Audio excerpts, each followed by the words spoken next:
Welcome to the deep dive. We're here to really get into the core of your sources. That's the slam. Okay, so today we're looking at a set of documents about, well, an organization called Cosa Nostra, or Our Cause. And these sources, they're not painting a picture of your typical mob, right? They're suggesting something much bigger. Much bigger, yes. It's quite an account. They describe this hidden power operating, they say, for centuries. Influencing global events kind of from behind the curtain. Precisely. The sources suggest this pervasive influence that, frankly, challenges how we usually understand history. Yeah. It points to this long game. The long game of what exactly? Well, subtle replacement, systemic control. It's quite a narrative these sources lay out. Okay, so centuries. Where do they claim this all started? Such ancient roots seem, well, ambitious. They trace Cosa Nostra right back to the Roman aristocracy, actually, after the Western Empire fell around 476 CE. Wow, okay. And their goal? The big one, apparently, to rebuild a worldwide Roman Empire, the Imperium Romanum. How would they even begin to do that after Rome's collapse? According to these accounts, they leveraged connections. The Eastern Roman Empire, Byzantium, for money, for intelligence. Huh. And they supposedly even used an old Roman spy network called the Black Hand. The Black Hand. Sounds ominous. What did they do? Spying, subversion, assassinations, the usual covert stuff. And they financed it, apparently, through cities like Venice and Genoa, the maritime powers. Right, the trading hubs. So not just fighting, but using money and secrets. How did they spread their influence from there? Well, the sources talk about infiltration, marrying into European nobility. Ah, the long game again. Exactly. Leading to what these documents call the black nobility families. Noble lines, but secretly aligned with this Roman cause. Hence the name Cosa Nostra, Our Cause. Or our thing, yeah. It reflects that single-minded objective they supposedly had. So from these black nobility roots, the sources claim their power grew. They mention front organizations, too. Yes, that's a key part.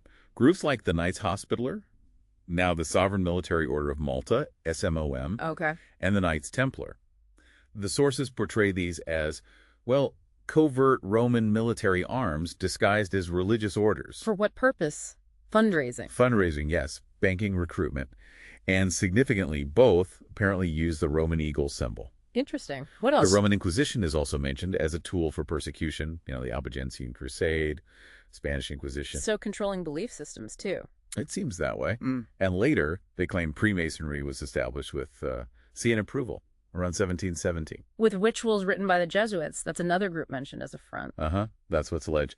And again, the symbolism, like the Roman eagle, supposedly points back to Rome's dominance. This is rewriting huge chunks of history. What about major events?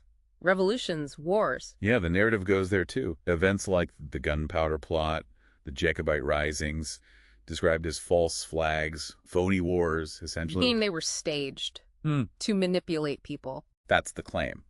Even the American Revolution is described as a kind of illusion.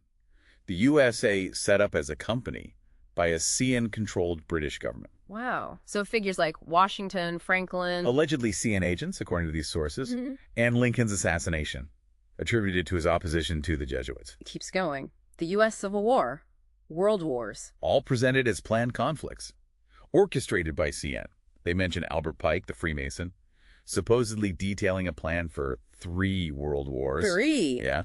And figures like Hitler, Stalin, Churchill, Roosevelt claim to be CN assets working for British intelligence towards these larger goals.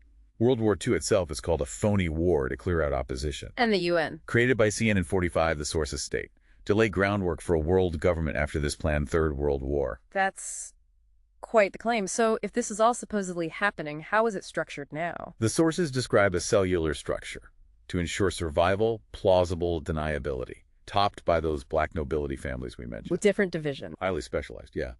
A criminal division for, off-the-books money. A political one to infiltrate governments. And finance? A financial division, definitely. With hubs like the Vatican Bank and the City of London supposedly operating outside normal jurisdictions. And how do they keep control? Suppress dissent?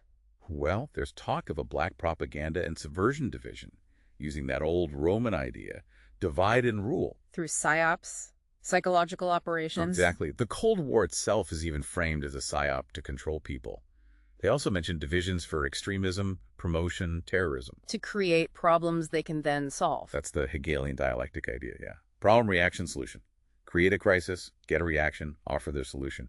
They also allegedly suppress information, new tech that can help people to maintain control. And enforce it all. Private intelligence, military agencies. For surveillance, enforcement, always keeping states at arm's length with that plausible deniability. Okay. We've covered a lot, really just scratching the surface of this really sweeping story these sources tell. It's a perspective where history isn't random. It's potentially part of a centuries-long plan by this group aiming to bring back a global Roman Empire. So the final thought for you, the listener, to maybe chew on is this. If, hypothetically, a secret group truly believed it had the legal right to rule the world, Perceiving all other legal systems as, well, invalid. how might that change the way you look at world events today and who you think is really pulling the strings?